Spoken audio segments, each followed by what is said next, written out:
ఒక నంబర్కి ఏం చేసినా డిజిటల్ సమ్ అంటే some of the digits until you get a single digit number. ఒక నంబర్ని యాడ్ చేసుకుంటూ వెళ్తే సింగిల్ డిజిట్ వచ్చేంత వరకు చేస్తే దాన్ని మనం డిజిటల్ సమ్ అన్నాం.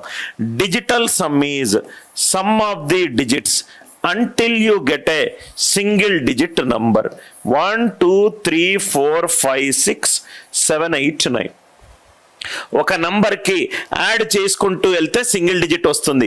జీరో వచ్చే ఛాన్స్ లేదు. జీరో ఒక డిజిట్లను కూడితే జీరో రావడం ఇల్లాజికల్, మ్యాథమెటికల్ ఇల్లాజికల్. అంటే ఇక్కడ మనం సపోజ్గా 19 తీసుకుంటే 19 డిజిటల్ సమ్ ఎంత? 1 + 9 10. 10 డిజిటల్ సమ్ 1. 181 దీని డిజిటల్ సమ్ ఎంత? 1 + 8 9.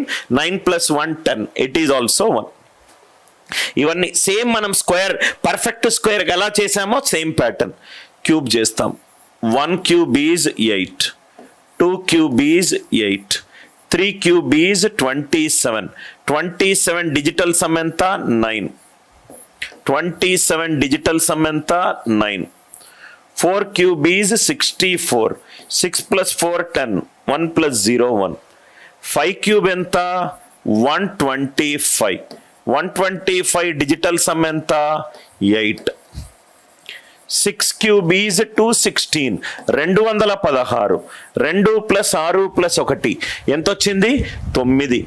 7 cube is 343. 3 + 4 7. 7 + 3 10. 1. 8 cube is 512.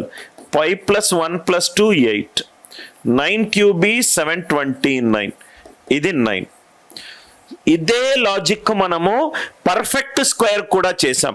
Perfect square కి డిజిటల్ సమ్ ఎంత ఉండాలి కన్నా? 1 4 7 or 9 ఉండాలి. 1 4 7 or 9. 1 4 7 or 9. పర్ఫెక్ట్ క్యూబ్ కి డిజిటల్ సమ్ ఎంత ఉండాలి చూడండి? 189. చాలా ఇంపార్టెంట్ కాన్సెప్ట్.